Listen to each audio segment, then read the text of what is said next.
Eram 8 horas da manhã, numa rua silenciosa de um condomínio fechado, desses de grama aparada milimetricamente e muros altos, onde o sol bate primeiro nas janelas de vidro fumê antes de alcançar o asfalto. O ar ainda carregava o cheiro úmido da irrigação automática, e o som mais alto ali era o zumbido constante da tesoura elétrica de cerca viva nas mãos de Jonas. Ele estava com o boné desbotado puxado para frente, o uniforme verde já manchado de terra, quando ouviu o primeiro grito. "Ô, Jonas, vem cá 1 minuto!" A voz cortou o jardim como se fosse uma ordem de quartel. Ele desligou a tesoura. O silêncio caiu pesado por um instante e deu aqueles passinhos curtos de quem sabe que não pode demorar, mas também não quer parecer apressado demais. O corpo inclinado, o olhar ainda no chão. Do outro lado da garagem, com o capô de um SUV branco aberto como boca de animal ferido, estava Rubens. Camisa polo clara, bermuda de marca, relógio grande no pulso. Uma mão apoiada na lataria, a outra segurando a chave. O carro piscava luzinhas no painel, mas não ligava. Rubens sorriu, um sorriso enviesado. "Olha aqui, Jonas. Te dou meu carro se consertar isso", provocou ele, apontando com o queixo para o motor. "Você não é todo sabidão, não disse que entende de tudo?" O comentário veio carregado de riso. Não só o dele. Perto da porta da cozinha, Dona Cida, a diarista, parou com o pano de prato na mão. No corredor lateral, o segurança do turno da manhã fingiu olhar o celular, mas levantou os olhos. A provocação ficou pendurada no ar como fumaça. Jonas sentiu o rosto esquentar. Não era a primeira vez que Rubens fazia piada. Não era a primeira vez que alguém ria. Mas aquela frase, "te dou meu carro", como se a certeza do fracasso já estivesse incluída na brincadeira. Ele respirou fundo, olhou o carro, olhou as mãos, cheias de terra, unhas com resquícios de graxa antiga. Dentro dele, uma memória antiga se acendeu, como farol de carro em madrugada de estrada. Antes de ser o jardineiro do condomínio, Jonas tinha sido outra coisa. Anos antes daquela manhã ensolarada, o despertador de Jonas tocava ainda de madrugada, às 4h30. Ele se levantava devagar para não acordar os meninos, atravessava o barraco pequeno na periferia, cheirando a café ralo e sabão em pó, e pegava 2 ônibus até uma oficina apertada na beira da avenida. Na oficina do seu Agenor, o som era outro. Marteladas, metais batendo, rádio velho chiando um pagode no fundo, cheiro pesado de óleo queimado. Lá, Jonas aprendeu a ouvir motor como quem ouve coração. Cada estalo, cada chiado, cada falha tinha uma história. "Escuta, Jonas, um carro nunca mente", dizia seu Agenor, um senhor grisalho que enxugava as mãos num pano sujo e falava baixinho. "Quem mente é gente." Jonas era bom, bom de verdade. O tipo de mecânico que não trocava peça à toa, que explicava para o cliente o que estava errado, que tinha orgulho de ver o carro sair andando liso de novo. Mas a oficina foi afundando em dívida, cliente indo para a franquia famosa no shopping, aluguel aumentando. Um dia, a porta baixou e não subiu mais. Sem diploma, sem indicação, com a mão cheia de calo, Jonas virou o que apareceu. Ajudante de obra, servente, carregador. Até que um síndico amigo de um primo perguntou se ele não queria tentar como jardineiro num condomínio de alto padrão. "Serviço pesado, mas é fixo. Carteira assinada", disseram. Ele aceitou. E assim, o homem que conhecia o som de um motor só de ouvir à distância passou a ser o rapaz da poda, o jardineiro, o neguinho da mangueira, dependendo de quem chamava. O passado de oficina foi virando só história que ele contava em mesa de bar, e às vezes, no fim do expediente, quando alguém perguntava. Foi num desses dias que Rubens ouviu. Eles estavam perto da garagem. Jonas tinha ajudado a empurrar o mesmo SUV branco porque a bateria tinha morrido, e comentou casualmente, como quem fala com um igual. Esse modelo aí costuma dar problema no alternador também, Dr. Rubens. O senhor já mandou conferir? Rubens tinha dado uma risadinha. Ah, é? Você entende disso também, Jonas? Mecânico, jardineiro, tudo ao mesmo tempo? Homem dos 7 ofícios, hein? O tom não era de admiração. Era de surpresa misturada com desconfiança.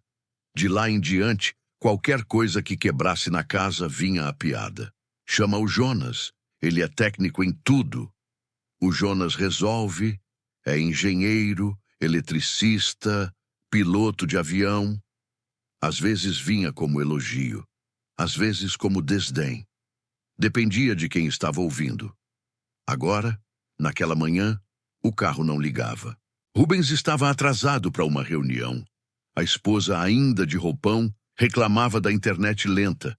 A filha adolescente mexia no celular sentada no degrau, mochila de escola encostada na parede. Jonas parou a alguns passos do carro, sentindo o peso dos olhares. Te dou meu carro se consertar isso, repetiu Rubens, mais alto, como se quisesse deixar a frase registrada no ar.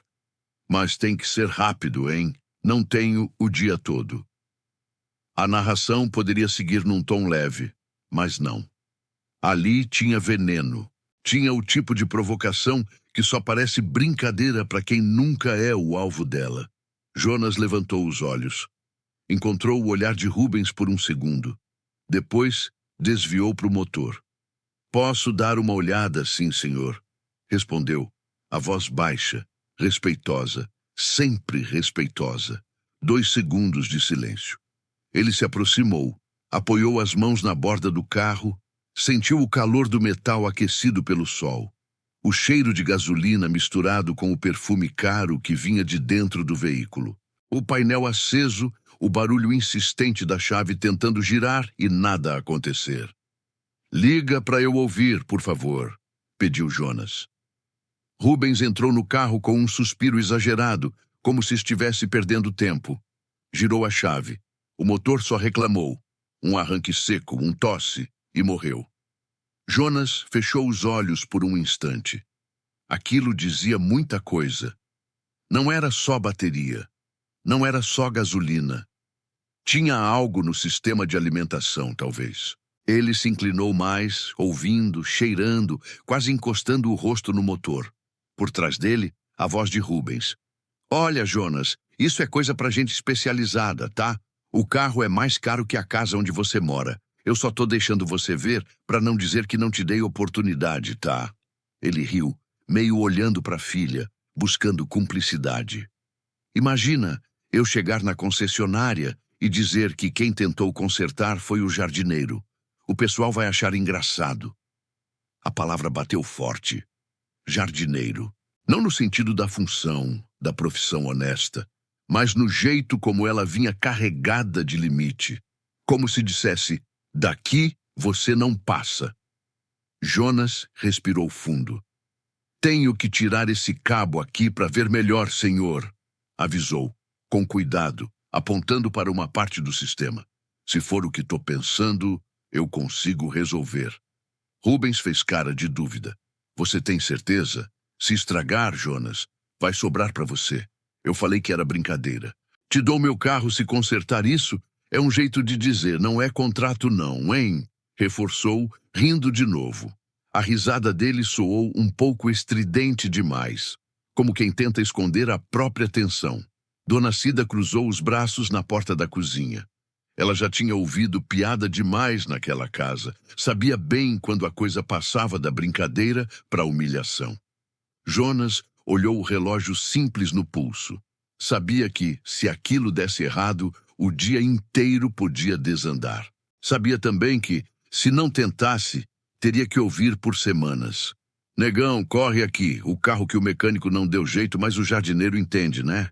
Ele já conseguia ouvir. Então ele fez algo que não fazia há muito tempo. Confiou no que sabia. No que era, antes de ser reduzido ao uniforme verde. Deixa eu tentar, sim, senhor, repetiu com calma.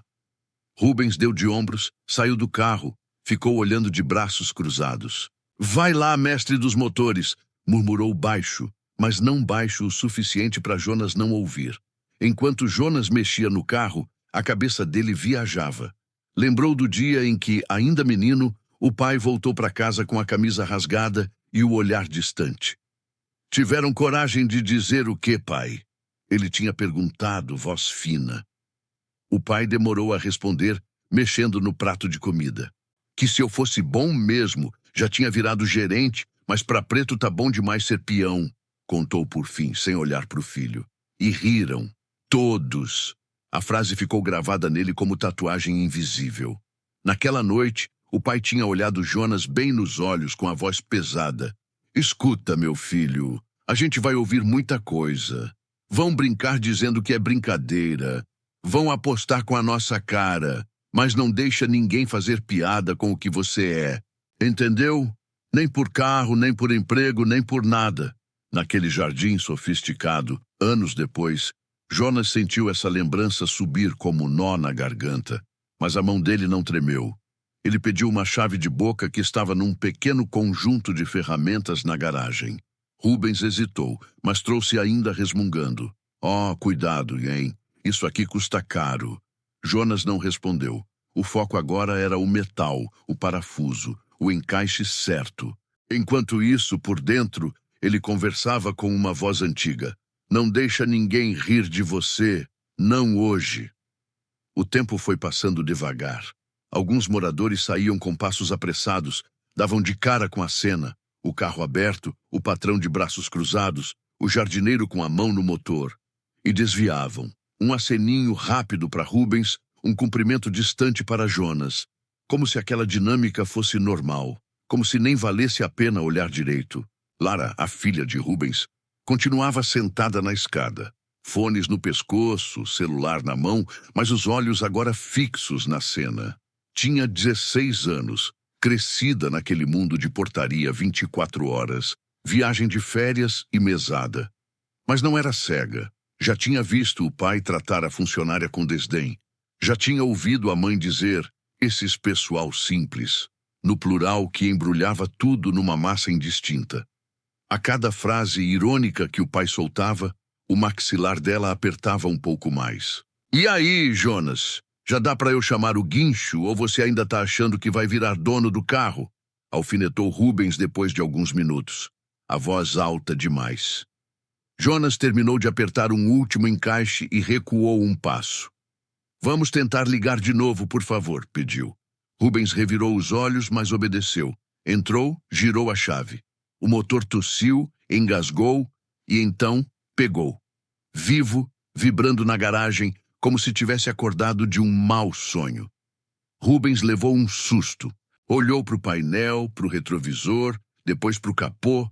Jonas deixou escapar um sorriso discreto. Não era de deboche, era de alívio. De quem se reencontra com uma parte de si mesmo. Na porta da cozinha, Dona Cida deixou escapar um vichê. O segurança levantou as sobrancelhas. Lara deu um meio sorriso orgulhoso, sem saber direito por quê. Jonas deu 2 passos para trás, olhando o carro funcionar. Pelo barulho que estava fazendo, acho que o problema era aqui, senhor. Começou a explicar, apontando a peça que tinha ajustado. Se o senhor quiser, depois eu posso deixar anotado para levar num mecânico de confiança, para ele conferir direitinho. Mas, por agora, o senhor consegue ir e voltar tranquilo. Rubens saiu do carro devagar. Desligou o motor como quem precisa recuperar o controle de uma situação que escorregou. No rosto dele, algo zangado apareceu. Não era gratidão. Não era espanto. Era irritação. A verdade era que Rubens não tinha feito aquela aposta para ganhar um carro novo. Ele tinha feito para reforçar um lugar. Para reafirmar que ali, quem sabia e mandava era ele, que os outros eram os outros. Ver Jonas acertar na frente de testemunhas desmontou o script. Ele tentou rir, mas a risada saiu seca. Deu sorte, hein, Jonas? Disse, coçando a cabeça.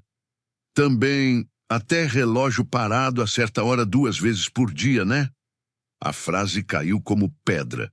Jonas sentiu o peito apertar. O sorriso sumiu. Lara franziu a testa. Pai, ele consertou mesmo, disse ela, pela primeira vez se metendo. Você falou que dava o carro se ele consertasse. Agora você tá zoando? Rubens cortou o olhar para a filha irritado. Lara, não se mete. Você não entende como essas coisas funcionam. Foi modo de falar. Jonas ficou parado, a ferramenta ainda na mão, como se segurasse um pedaço de dignidade que podia escorregar a qualquer momento. Eu sabia que o senhor estava brincando, murmurou resignado. Não precisa se preocupar com isso, não. Ele podia ter deixado ali. Podia ter engolido seco, como tantas outras vezes. Mas alguma coisa dentro dele estava cansada. Cansada de ser sempre o alvo fácil da piada. Cansada de ver o brilho no olho dos outros quando a brincadeira era com ele. Cansada daquele tipo de promessa que só existe para reforçar que o mundo não é feito para que ele ganhe. Lara olhou para ele intrigada. Você sabia, mas mesmo assim tentou? Ela perguntou sincera. Jonas hesitou. Sentiu o peso de 2 gerações nos ombros. A do pai que engolia, a dele que tentava, a dos filhos que ele não queria que crescessem ouvindo o mesmo tipo de frase. Ele respirou fundo. Eu tentei porque sei fazer, respondeu a voz um pouco mais firme. Antes de ser jardineiro, eu trabalhei muitos anos como mecânico. Não foi sorte, não. Foi trabalho. O silêncio ficou mais pesado. Rubens apertou os olhos como se tivesse ouvido uma afronta. Jonas, baixa a bola, tá? Retrucou seco. Eu fiz uma brincadeira. Brincadeira. Se você vai levar tudo a sério assim, a convivência fica difícil. Esse negócio de ficar se achando também não ajuda. Lara arregalou os olhos. Pai, ele só tá dizendo o que sabe fazer. Você que prometeu o carro. Lara, chega, cortou Rubens, a voz subindo. Eu não prometi nada. Falei brincando. E outra, você acha mesmo que um carro desses pode ir parar na mão dele assim? Por favor, né? Vamos ser razoáveis. O dele veio carregado, pesado, quase cuspido. Dona Cida mordeu os lábios. O segurança abaixou o olhar. Todos sentiram. Jonas ficou alguns segundos sem reação. Aquilo não era só sobre o carro, nunca foi. Era sobre lugar, sobre quem merece o quê, sobre quem pode ter o quê, quem pode sonhar com o quê. Algo dentro dele fez clique. Na noite anterior, Jonas tinha chegado em casa depois de um dia exaustivo. Os meninos, Davi e Lucas, estavam espalhados no chão da sala, fazendo lição de casa.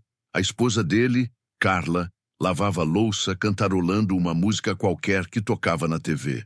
Pai, a professora perguntou na sala o que a gente quer ser quando crescer, contou Davi, empolgado. Eu falei que quero ser engenheiro de carros. Posso, né? Jonas tinha sorrido cansado, mas sincero.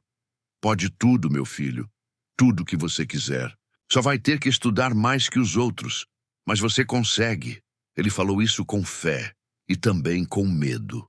Medo de que o mundo dissesse ao filho o mesmo que disseram a ele e ao pai dele. Que pra preto tá bom demais ser peão. Lembrar disso naquela garagem fez algo diferente nascer. Ele podia continuar calado. Podia deixar aquele dia morrer como tantos outros. Mas então, que tipo de mundo estaria ajudando a construir para os filhos? Ele respirou fundo, as mãos ainda cheirando a gasolina, o uniforme ainda manchado de terra, e decidiu falar.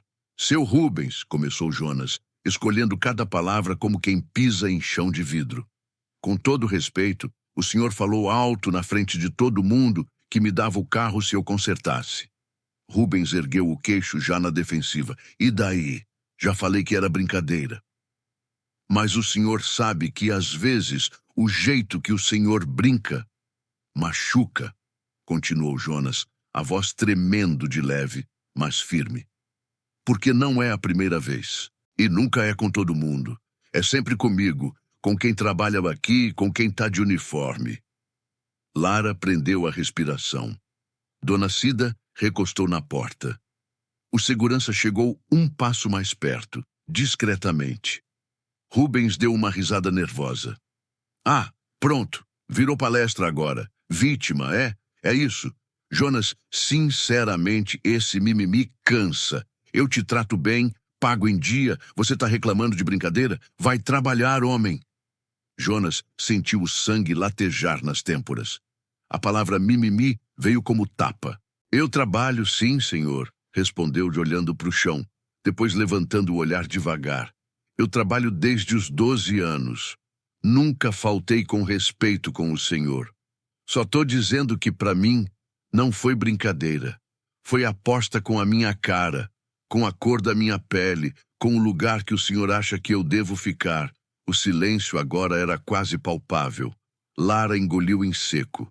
Pai, começou ela, mas a voz sumiu. Rubens abriu os braços, irritado. Ah, pronto. Virou questão de cor agora, é? Porque tudo hoje em dia é isso, né? Tudo racismo, tudo preconceito. Não pode falar mais nada. Ele falava alto, como quem se defendia de uma acusação que ainda nem tinha sido feita oficialmente. Mas ali, naquele microcosmo de garagem, já estava claro. Dona Cida pigarreou. Seu Rubens, com licença, eu trabalho aqui há 8 anos, disse tímida, mas determinada. Já vi muita piadinha, comigo, com Jonas, com o pessoal da limpeza. O senhor muitas vezes fala como se a gente fosse menos.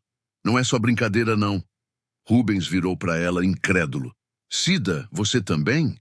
Eu te dou cesta de Natal, deixo você levar comida, faço tudo. Você tá do lado de quem? Dessa vitimização toda?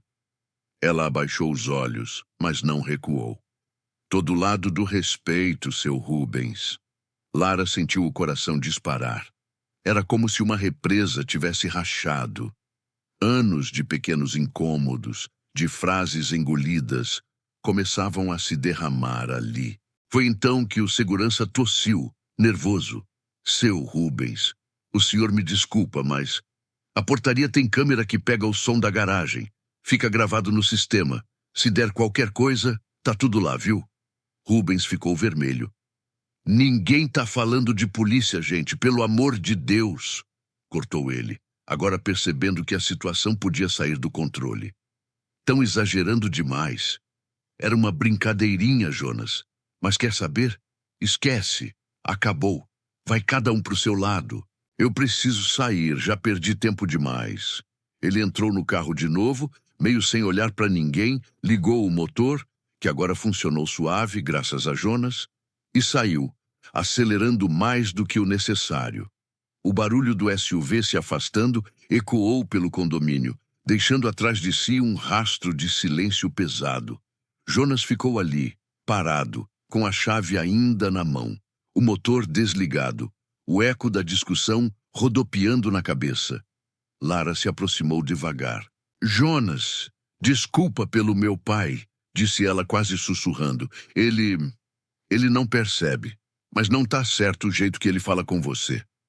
Jonas respirou fundo. Olhou para a menina.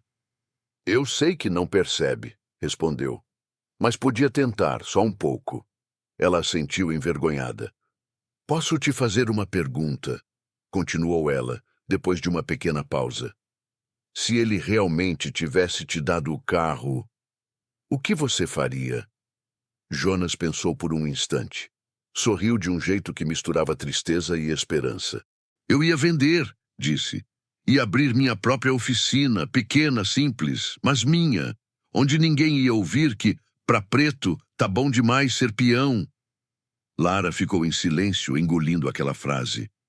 Você devia abrir mesmo, com ou sem carro do meu pai, murmurou. Jonas deu de ombros. Um dia, respondeu. Um dia. As horas passaram, mas o que aconteceu naquela manhã não ficou só na garagem. Dona Cida, como todo coração que carrega muito tempo calado, precisava desabafar. No horário do almoço, na copa dos funcionários, ela comentou com o pessoal da limpeza, da manutenção, com o porteiro do outro turno. Vocês não imaginam. Jonas consertou o carrão do seu Rubens. Ele tinha falado que dava o carro se ele conseguisse, e depois ficou bravo, chamou Jonas de mimimi. As palavras rodaram mais rápido que fofoca de novela. No grupo de WhatsApp dos funcionários do condomínio, O assunto estourou. Vi pelo monitor, ele falou mesmo do carro, escreveu um dos seguranças. Tem áudio na central, o sistema grava tudo, respondeu outro. Alguns riam, achando exagero. Outros se remexiam na cadeira, se lembrando de vezes em que tinham sido alvos da mesma brincadeira. Aos poucos, a história deixou de ser só sobre Jonas e Rubens e virou espelho. Espelho de chefe que chama de família na confraternização, mas corta adicional de hora extra. Espelho de patrão legal que adora fazer piada sobre o jeito que a funcionária fala, o cabelo que ela usa, o bairro onde mora. Espelho de quem acha que pode prometer qualquer coisa, porque no fundo nunca acredita que vai precisar cumprir. Na mesma tarde, no grupo dos moradores, começou um burburinho mais cuidadoso. Lara, movida por uma mistura de indignação e coragem adolescente, escreveu uma mensagem que ficou alguns minutos no rascunho antes de envio. Gente, queria só lembrar que funcionário também é gente. Que piada tem limite. E que hoje de manhã nosso jardineiro foi humilhado por causa de uma brincadeira sobre o carro de um morador. A gente fala tanto de respeito, mas será que pratica em casa? Ela não citou o pai pelo nome. Mas quem viu a cena sabia. Alguns moradores ignoraram. Outros reagiram com emojis de mãozinha rezando, coraçãozinho, aquelas respostas neutras que não comprometem ninguém. Mas teve quem pensasse duas vezes antes de repetir a próxima brincadeira na frente do pessoal. Enquanto isso, Jonas voltou para o jardim. A tesoura elétrica fez o zumbido conhecido. O cheiro de grama cortada subiu no ar, mas dentro dele nada estava igual. As mãos repetiam o gesto automático da poda. A mente, não. Ele se pegou imaginando com mais nitidez que antes uma plaquinha simples numa porta de metal. Oficina Jonas em Filhos, mecânica de confiança. Imaginou os meninos adolescentes com macacão aprendendo a mexer no motor como ele tinha aprendido com seu Agenor. Imaginou um cliente chegando, olhando para a pele, para a cor e hesitando. Mas depois voltando, porque o serviço era honesto, bem feito. Imaginou um lugar onde ele decidia as regras, onde ninguém apostava um carro para ver ele errar. Naquele mesmo dia, enquanto aparava a última cerca, o celular vibrou no bolso. Era uma mensagem do porteiro.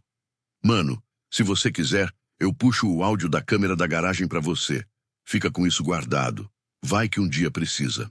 Jonas leu a mensagem e ficou alguns minutos parado, olhando o nada. Não era sobre denunciar, expor ou processar, pelo menos não naquele momento. Era sobre ter prova de que não era loucura da cabeça dele, de que tinha acontecido, de que a humilhação tinha som, data, hora. Pode puxar sim, obrigado, respondeu. Guardou aquele áudio como quem guarda recibo de dor. Nos dias seguintes, o clima mudou. Rubens passou a cumprimentar Jonas com um bom dia, mais mecânico, sem muita graça. Falava menos, fazia menos piada. Não era arrependimento ainda, era desconforto. A relação com Lara também azedou. Eles discutiram no almoço, na sala de jantar ampla, com mesa posta e taça de cristal. Pai, você foi escroto, ela disse frontal. Não tem outra palavra. Cuidado com o jeito que você fala comigo, menina, respondeu ele, se sentindo desrespeitado. Eu não sou racista, eu só brinquei. Mas é isso, insistiu ela. Você acha que não é racista porque não fala a palavra proibida, porque não bate em ninguém, porque dá cesta de Natal, mas humilhar o cara na frente de todo mundo, prometer uma coisa que você nunca ia cumprir só para ver ele se ferrar? Isso também é racismo, pai. É achar que ele está num lugar menor e que é engraçado lembrar ele disso. Rubens não tinha resposta. Só um incômodo profundo. Naquela noite, sozinho no escritório de casa, ele abriu o notebook para revisar umas propostas de trabalho e, no meio das abas, se pegou digitando no buscador. Piadas racistas disfarçadas de brincadeira. Leu alguns textos, fechou outros com raiva. Se irritou com expressões como privilégio branco, de microagressões. Mas, em algum lugar, a imagem de Jonas, com a mão no motor, falando da vida de mecânico, insistia em voltar. Ele se lembrou de como tinha contado a história para um amigo no clube, horas depois, tentando rir, diminuindo. Cara, eu falei pro jardineiro que dava meu carro se ele consertasse, e o nego conseguiu, tinha dito entre risadas forçadas. O amigo tinha respondido uma frase que ficou ecoando. E você deu? Claro que não, né? Respondeu Rubens, rindo. Vai que eu saio no prejuízo. O amigo não riu. Se tivesse prometido para um colega seu, ia dar? Perguntou, sério. Ou você nem faria esse tipo de aposta? Rubens ficou sem graça. Mudou de assunto, mas a pergunta grudou. Em casa, à noite, ele abriu uma gaveta e puxou uma foto antiga. O avô, operário de fábrica, pele clara, segurando um menino pequeno no colo. Ele mesmo criança. Lembrou de histórias de dureza que o pai contava. Lembrou de como ele próprio se orgulhava de ter vencido na vida. E teve que encarar algo desconfortável. Talvez, no caminho de subir, tivesse esquecido de olhar para quem segurava a escada. E Jonas? Jonas não sabia de nenhuma dessas reflexões internas. Ele só via o que aparecia na superfície. Um patrão mais calado, menos debochado, mas ainda patrão. A rotina de acordar cedo continuava. O ônibus lotado, o relógio marcando o ponto, as costas doendo ao fim do dia. Mas por dentro, uma mudança decisiva tinha acontecido. Ele começou a guardar um pouco mais de dinheiro todo mês. Nada de grande, só o que dava. Cortou um refrigerante aqui, uma besteira ali. Falou com Carla sobre a ideia da oficina. E se não der certo? Ela perguntou com medo, mas também com brilho nos olhos. E se der? Ele devolveu. Ela sorriu, cansada, encostando a cabeça no ombro dele. Só me promete uma coisa, Jonas, que você não vai deixar ninguém fazer com nossos filhos o que fizeram com você hoje. Ele olhou para a televisão desligada, vendo na tela refletida a própria silhueta.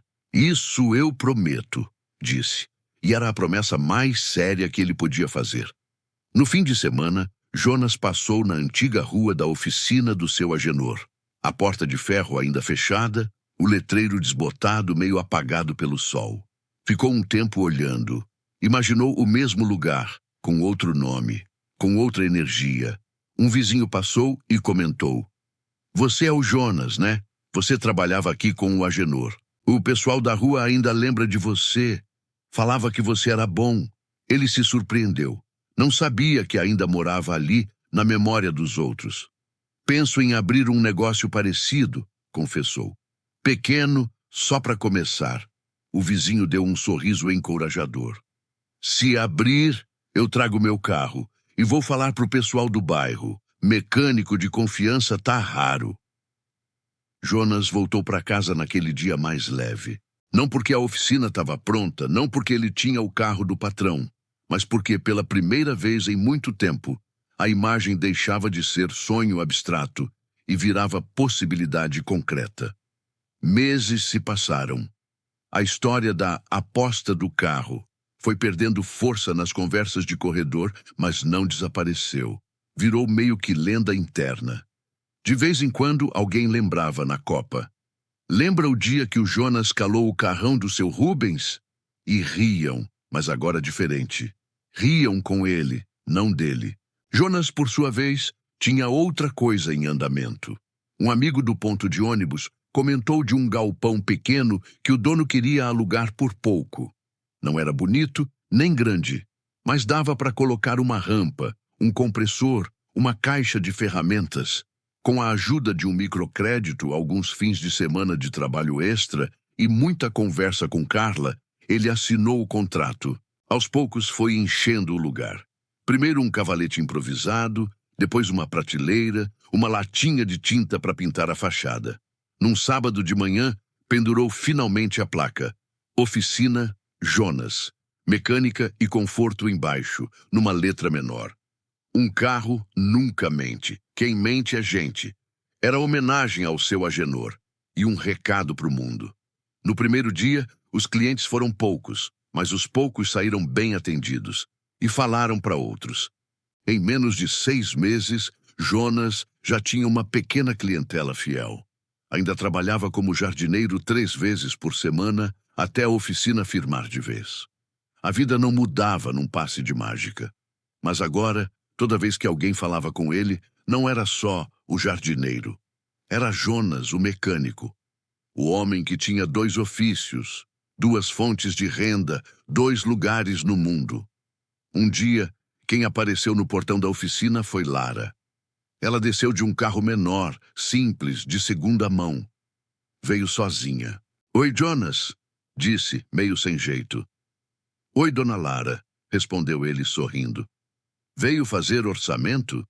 Ela olhou em volta, apreciando o espaço. "Meu amigo indicou a oficina do Jonas que fala a verdade." Brincou, tímida. Quando ele falou o nome, eu pensei, não é possível que seja outra pessoa. Ele riu. "Então já tenho fama, é?" "Fama boa", garantiu ela. Depois ficou séria. "Meu pai, ele soube da oficina. Não teve coragem de vir, mas pediu para eu perguntar se você aceita dar uma olhada no carro dele." No mesmo carro. Jonas sentiu um misto de orgulho e ironia na garganta. "Eu atendo qualquer carro que respeite a entrada da minha oficina", respondeu com calma. "Mas aqui não tem aposta não, só orçamento." Ela sorriu de canto. "Era isso que eu queria ouvir", disse. "Posso te falar uma coisa? Depois daquele dia na garagem, meu pai mudou. Não virou santo, não. Ainda fala umas besteiras, ainda erra muito. Mas começou a pensar. E de vez em quando começa a frase, para no meio e fala: Isso tá parecendo aquelas brincadeiras que eu fazia com o Jonas. Melhor ficar quieto. Não é desculpa. Mas alguma coisa pegou." Jonas respirou fundo. "Às vezes é assim que começa", respondeu. "Com incômodo, com vergonha, com história que não deixa a gente dormir direito." Lara assentiu. "Ele nunca vai te dar o carro", disse ela sincera. "Você sabe, né?" Jonas olhou para a placa da oficina, para as ferramentas organizadas, para o carro levantado na rampa. "Não precisa", respondeu. "Eu não precisava do carro dele. Eu precisava lembrar quem eu sou." E é aqui que a história deixa, por um instante, o jardim, a garagem, a oficina, e olha para você que está ouvindo essa narração agora. Talvez você se reconheça em Jonas, trabalhando dobrado, carregando nas costas anos de piadas disfarçadas de brincadeira, ouvindo promessas que nunca foram feitas para ser cumpridas. Talvez você tenha vivido sua própria versão de um "te dou o meu carro se consertar isso." Um desafio que só existia porque quem propôs não via você como alguém capaz de vencer.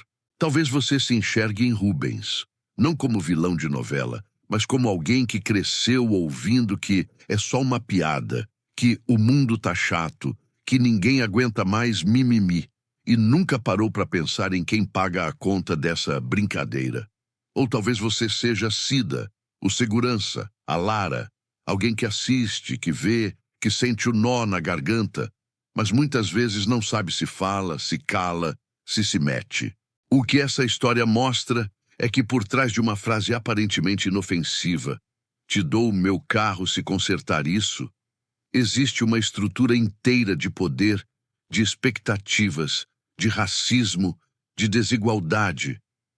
Uma estrutura que aposta contra a gente e ainda quer rir quando a gente ganha, mas também mostra que basta um momento de coragem para mudar alguma coisa. A coragem de Jonas ao dizer, "não foi sorte, foi trabalho." A coragem de Cida ao afirmar, "todo lado do respeito." A coragem de um segurança ao lembrar que tudo estava gravado. A coragem de uma filha ao confrontar o próprio pai. Nenhuma dessas atitudes sozinha derruba séculos de injustiça. Mas cada uma delas abre uma brecha, uma rachadura no concreto duro das certezas de quem se acha intocável. E você, que lugar tem ocupado nessas histórias? Você é quem faz a brincadeira que humilha, Quem ri junto, quem baixa a cabeça e engole seco, quem levanta a voz, mesmo tremendo, e diz: "Para mim não é piada." Talvez, ouvindo tudo isso, você se lembre de alguma situação parecida. Uma promessa que sabiam que não iam cumprir, uma aposta em tom de deboche, um teste de competência feito só com quem não tem cara de saber. Talvez você mesmo já tenha provocado alguém assim, sem perceber o peso do que dizia. Se lembrar, não fuja. Não se esconda atrás do "todo mundo faz", "todo mundo pode ter feito", mas você não precisa repetir. Pergunta para si mesmo, agora: quantas vezes eu tratei alguém como se a competência dessa pessoa fosse motivo de surpresa? Quantas vezes eu achei engraçado ver alguém do andar de baixo se dar mal? Quantas vezes eu prometi algo sabendo que se ela vencesse, eu ia dar um jeito de não cumprir? E mais importante, que virada eu posso construir a partir de hoje? Pode ser algo simples, mas profundo. Levar a sério quem você sempre tratou como só o jardineiro, só a moça da limpeza, só o motorista. Rever o jeito que você faz piada, questionar a si mesmo antes de soltar a próxima brincadeira inocente. Ou pode ser uma mudança maior, apoiar o sonho de alguém que, como Jonas, tem talento e só precisa de uma chance justa. Indicar um profissional negro periférico para uma vaga boa. Escutar de verdade quem vive na pele aquilo que para você sempre foi assunto de notícia distante. No fim, a pergunta que fica não é se Rubens deu ou não o carro. A pergunta que fica é: quantos carros, quantas oportunidades, quantas portas continuam sendo prometidas em tom de aposta, mas nunca entregues, porque quem está do outro lado não nasceu com a cor, o CEP, o sobrenome certo? Se essa história mexeu com você, não deixa ela morrer quando o vídeo acabar. Compartilha com alguém. Conta a sua própria versão de "te dou meu carro se consertar isso". Escreve nos comentários que papel você tem feito. O de Jonas, o de Rubens, o de quem assiste. E principalmente pensa em qual papel você quer escolher daqui para frente. Porque no fundo, a pergunta que mais importa não é quem fica com o carro, é quem fica com a dignidade. E essa, diferente de SUV de luxo, não se dá nem se toma em aposta. Se constrói, se protege, se exige, todos os dias.